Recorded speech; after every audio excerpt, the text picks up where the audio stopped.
Hello everybody and welcome to a new episode of the Cinematic Trinity with me, Kieran. Me, Michael. And me, Tulip. Today, with the new release of the Hogwarts Legacy game, we're going to be talking all things Harry Potter. So where do you think it's best to start on this one? So I guess if we talk about Hogwarts Legacy first, because we did pick it up yesterday. We've only played a couple of hours of it so far. But Very initial. So what's everyone's sort of first impressions now? We've played, like I say, it's only been a couple of hours, so we've only just got to Hogwarts and like learning all the spells and stuff like that. So what do we think? I mean, I think you guys have played more of it than me because I did fall asleep after about 20 minutes of playing the game last night. So I'm enjoying it. To be fair, like it's got like the good like Harry Potter feel to it. Like I can see what people mean by being like, oh, if you love Harry Potter, then this is the definitive Harry Potter like experience. You know, without it actually being like a Harry Potter game. Yeah, without Harry Potter being in it. Yeah, because it's, I mean, the basic plot from what we've sort of played is you're this fifth year technically at Hogwarts, but you're starting for the first time, and it's like the 1800s, so you're there, you know, starting your term, come to spells, but then you've also got this like more powerful like ability to sense like old magic, so it just sort of goes from there really. So, but enjoying it so far. I don't know. I thought it was interesting that they sort of kept going on about, you know, because she's obviously learning all these like simple spells, I guess. They're like, oh, remember, we're only teaching you these spells because you've not been to Hogwarts before and blah, blah, blah, blah, blah. It's like, you know, it's a way for her to be an older student, but still learn at the same rate that you are, which they must have been really thinking about that, because a lot of the dialogue is in relation to that, do you not think? Yeah, no, that's true. It's a good it's a tutorial way of doing things, but then it's also quite well like integrated into the actual story of the game. Like, it's like, what's that? You can't cast Wingardium Leviosa. Well, I'm going to teach it to you because you don't know, or stuff like that. So, but no, at night, to be fair, when we watched like the gameplay initially, I remember we were all a bit like, this looks really boring. Like, I don't see how it like looks fun. But in motion, when you're actually doing it, like the casting and stuff is pretty smooth and like fluid, so it's quite good. From what we've played. But that's the thing, we're only like 2 hours in and it's like 20-30 hours I think to complete it, but yeah, so we'll see how we go. I think the key draw for those people that enjoy the Harry Potter franchise is the ability to explore Hogwarts and all the nooks and crannies, and obviously Hogsmeade's there as well. I don't know when you played it, because I dipped in and out a little bit. I know you've played the most, Michael. Did they have like the revolving staircase in Hogwarts? Not that I've seen yet. I was wondering like how they do that, so I haven't come across it yet. It's sort of like initially like the grounds. It's like you've been to go to like a couple of classrooms, but it does seem pretty like open. There's obviously doors you can't access until you, I assume, get like level up or get like a spell for it. So it's all probably like a Metroidvania type thing where like certain bits of the game world are like locked off to you until you get like a certain ability, and then you can like fully explore everything. But I mean, it's just like in terms of like the visuals and stuff, it's like, you know, pretty down. Like, it's looking like a Harry Potter game. It looks really authentic. But yeah, what's our character name then? I can't remember. Constance Silverhorn. Yeah. We spent way too long trying to think of that name. It was the last name. We wanted an old worldy name, but that sort of I feel like all the Harry Potter names are very like, you know, whimsical, you know, and a bit like that. So that's how we. Well, it was the double barrel, because obviously you got Luna Lovegood and then Neville Longbottom. It's like I wanted that type of thing. So yeah, Constance Silverhorn. Even though Constance Fry was the good contender. First. That was the first thought, wasn't it, of having Constance Fry from Trading Places. Yeah. But no, I'm happy with Constance Silverhorn, and I did enjoy making her look like me a little bit. Go check out our Twitter page if you want to see Constance's adventures in Hogwarts. I think like the only thing that I've found that's been like a little bit grating with the game so far is the constant mention of this symbol. It's like, that's the same symbol that was on this thing. Because she's like, glow again. Because she can like sense the old magic and stuff. She sees like this blue glow and like this symbol that no one else can see. But like, especially in that first hour. That's the same symbol that was on the scroll. Yeah. Oh, it's the same symbol that was on the port key. So we get it. And the port key being an actual key was a little bit on the nose for me. Yeah, they didn't really think too hard about that one. No. But I mean, here's hoping like the story and stuff like keeps you engaged. I think like the gameplay loop and stuff is what's going to keep you. Like keep it going, like the world and stuff. So it might be like the story falls flat, but then you've enjoyed like the experience of actually just the wandering around. Yeah, going through Hogwarts, like this world. I think the world is the main draw for a lot of people there, isn't it? So it's good that they've kind of properly given access to all areas, or will give access. As you progress through. Yeah. So. It's definitely got that. Even though we can't get to everywhere yet, it's got that good feeling of even when we were like walking around Hogsmeade, it wasn't necessarily like, oh, you're following that person, you're following that path. You are just sort of, it gives that real sense of... Yeah, well, it's sort of like when you, especially like for us, like growing up with the films and stuff as well, it's sort of like revisiting like an old friend, like, oh, I can't wait to see this portion of Hogwarts, or like, it feels like I'm back, like, in familiar. It does just make me want to watch the films. Watch the films again. I mean, we watched them all over Christmas, didn't we? Yeah. We did a Harry Potter film a week in the lead up to Christmas, didn't we, for 8 weeks, and I thoroughly enjoyed doing that. It was great going back and actually watching them again. So I guess moving on to the films, which will be like the bulk of what we're talking about, really. Obviously, we've got the 8 core films, then we've got the 3 spin-off films from the Fantastic Beasts. Spin-offs. It is a spin-off. Yeah, I'd say they're a spin-off. Well, spin-off, prequel, because it's set like an in-universe history, I guess. Yeah. But you sort of got all those films together, so 11 films so far. And of course, all the old Harry Potter games. From the PS2 and whatnot. To be fair, We did buy. Which one did we buy? Did we buy the Chamber of Secrets? Yeah, so we got quite a few. Major lot of games they made, and like Lego Harry Potter as well, which is the best Lego game. I think. I feel like I can't play another Lego game after Lego Harry Potter. That is just like peak. So a lot of property, like a lot of media and stuff generated from like Harry Potter. I feel like the only thing they haven't gone into is like a TV show, which Well, did you see that Rupert Grint, when he was doing his interview for whatever place, because he's in the new Knock at the Cabin film, he was saying, I think if they were going to remake it, they should do it as a TV show. Which I was thinking that would be kind of cool, because there is so much in the books that isn't in the film. Not that I really know, don't really read. Just from what I haven't read the books. It'd be good if they could do like just a straight up, this is exactly what's in the books, but we've got time because it's a TV show kind of thing. So interesting to see, but I guess like what we were going to talk about today is basically what your favourite Harry Potter films from the core 8 films are, and then if we've got sort of time, what your least favourite one from the... how rubbish Fantastic Beasts is. We'll get to that. Spoiler alert: Fantastic Beasts is not any of our favourite Harry Potter. So I guess just go around. I guess Tulip, what is your favourite Harry Potter film and why? Well, I was thinking about this when we were walking earlier. I said Goblet of Fire. I feel like growing up, from when the Goblet of Fire came out, that was my favourite for a long, long time. I just feel like so much happens in that film. Like there's a lot of story in that, just with the Triwizard Cup and all the different challenges and things like that. It's real. And it almost gets down. I know that Prisoner of Azkaban is quite deep, but it really gets into the nitty gritty. With all it's all happening now. It's quite a consequential film, isn't it? Because obviously it ends with Voldemort coming back. It's the turning point. I think it is. For it is Harry Potter. Absolutely. In tone and kind of most things. I think. The only things that I don't like about that film are his hair. And I don't like it when Ron and Harry are arguing over friends. That's the one thing I don't like about that film. They have a Banshees of Inisherin situation where Ron cuts off his fingers and doesn't speak to Harry. That's exactly That's exactly what happens. But I mean, the hair was intentional, though, wasn't it? Because we watched like an interview with Daniel Radcliffe where the director said, "I want you to like grow your hair out, and then when we come to film the movie, like we'll cut your hair to whatever style." And then they showed up on set, and he was like, "Yeah, we'll keep that." And Daniel Radcliffe was like, "What?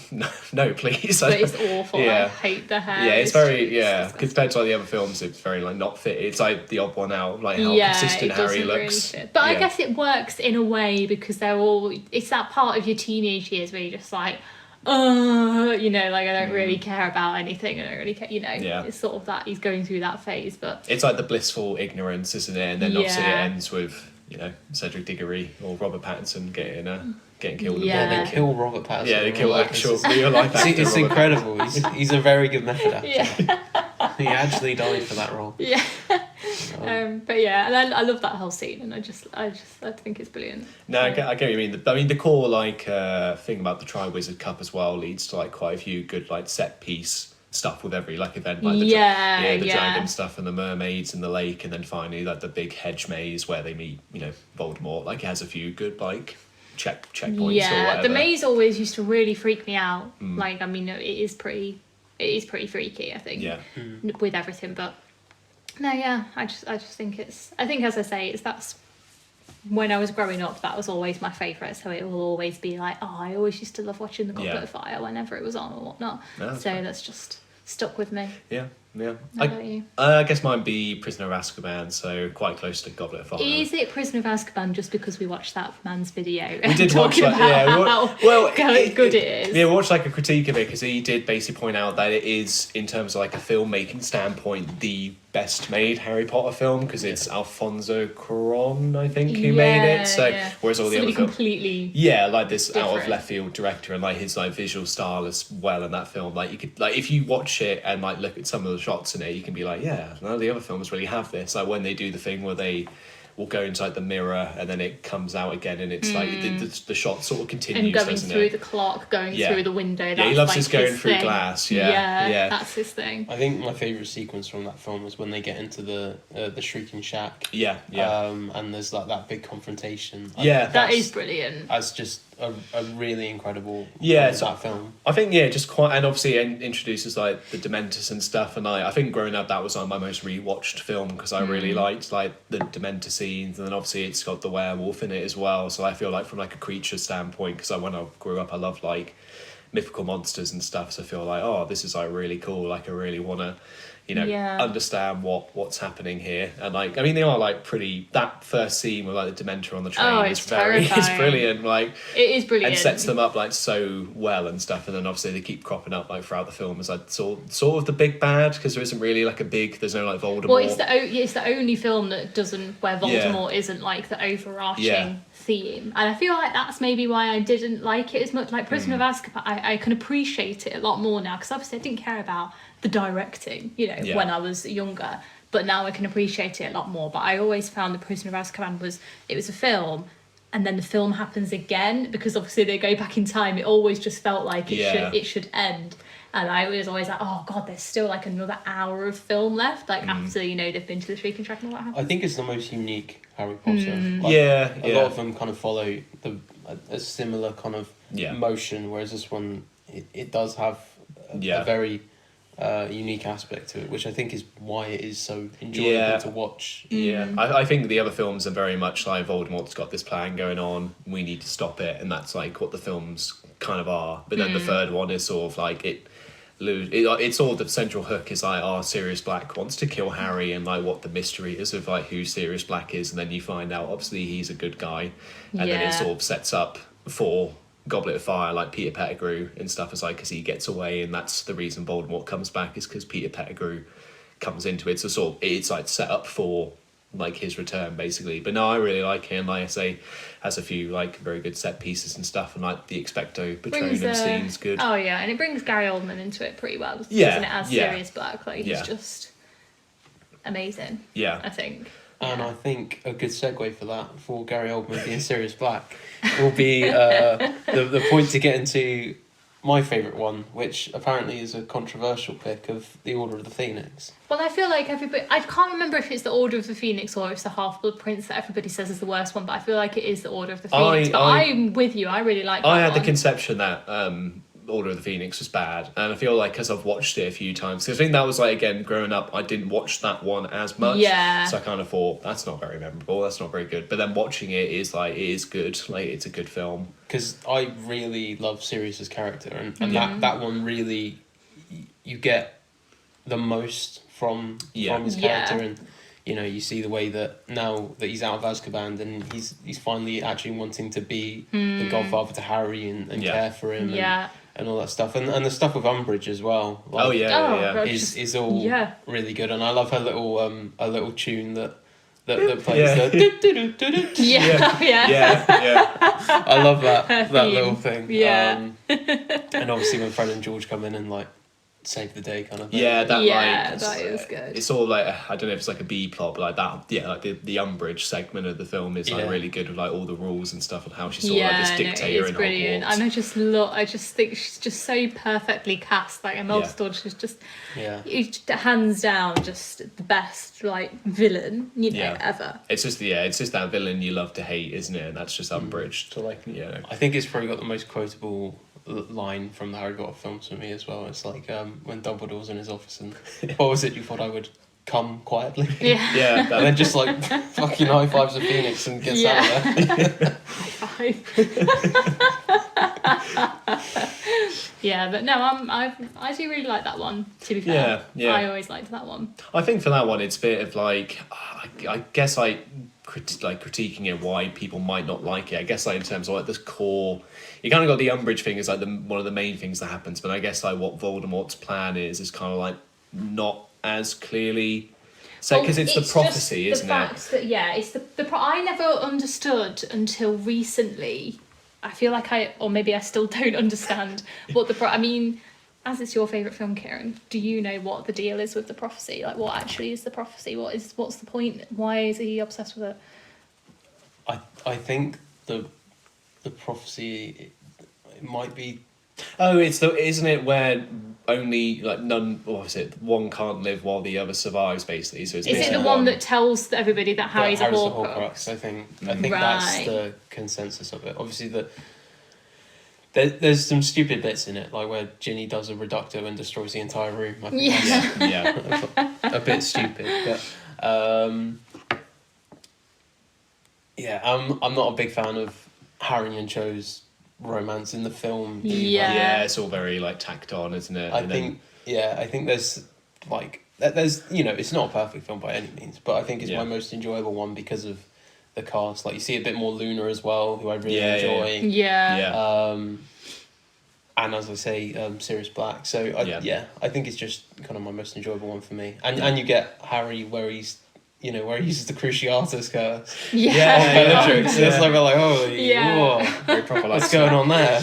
And that's, to be fair, that's like the best. I think the fight scene between Dumbledore and Voldemort at the end, that's like the best. That's the best duel in the entire. In the entire series. I was just thinking that. Oh, I love that scene where they're in the potions class, but that's the Half-Blood Prince, and I think that's like my favourite scene from all the films where they just Ron and Harry. They go into the class and they see the school book, the potion books, and one's like really tatty, obviously, because it's the Half-Blood Prince's books, and and they're both fighting to get the clean book. I just think that's the most hilarious thing.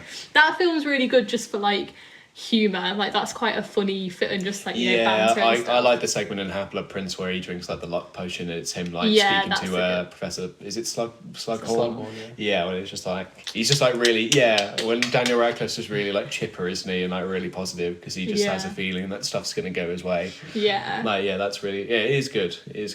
They are good in their way, and it is like quite a consistent like series of films. So there isn't one you watch and it's like the black sheep of them, and it's like, I'm not going to watch that because that's the worst one. Even with like, I feel like I did go through a phase where I couldn't watch like Philosopher's Stone and Chamber of Secrets because they looked too young, and I just assumed again that they were just they're not as good as the ones when they get older. But going back to them, even like recently, I feel like we hadn't actually sat down properly. We'd seen just like bits of it.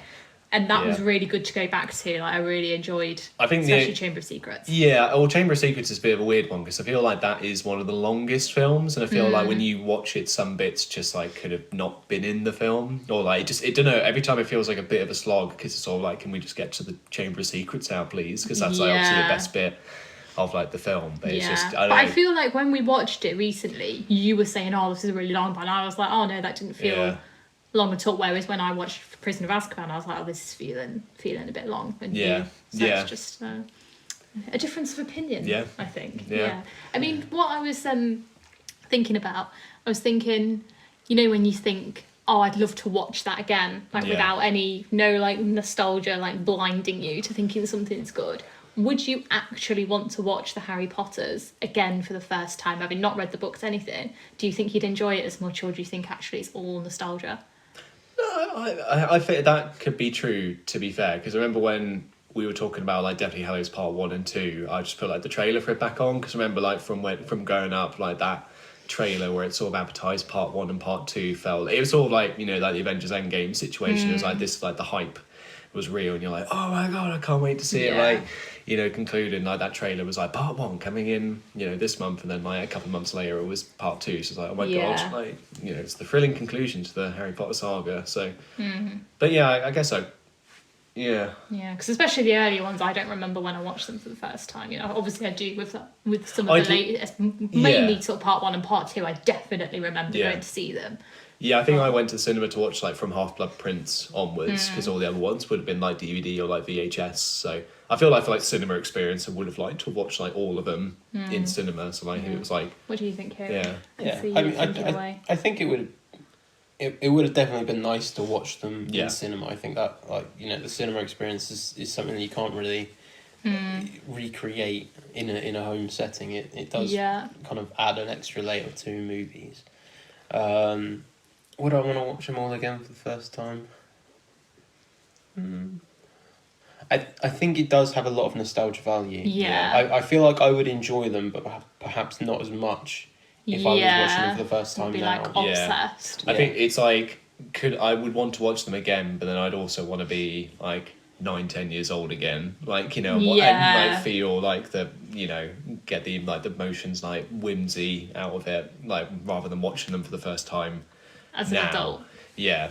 I mean, it'd be like, I mean, sort of like when you get older, I feel like if I was to watch like Game of Thrones for the first time now, I could do that like at the age I am. But if it's like Harry Potter, because it is like a more sort of kid friendly, and like there is that whimsy to family it, you'd film. be a bit like, oh god, this is a bit like I feel like with Harry Potter as well, it grew with its audience. Yeah, yes, exactly, it did. So you kind of need that natural, you know, like as we were getting older, because I think the films, I mean, for us at least, the films were coming out before we would been able to, but like I think I'd started watching them at like 7, and then obviously, so you know, there was a little bit of a delay, but I still grew up with it. Because it does get 100%. To the more mature and kind of darker themes as it goes along. They're constantly there, but it's just more evident. Exactly. So it wouldn't have the same impact now, but I think it would still be good. There you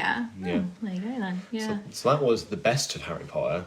Now let's Should we take a minute just to talk about how rubbish? So, are we talking about Secrets of Dumbledore? Because we did watch that. Well, we watched it last night almost as like you know, that's the only one we've not seen. Let's just watch it. Although we had heard that it wasn't very good.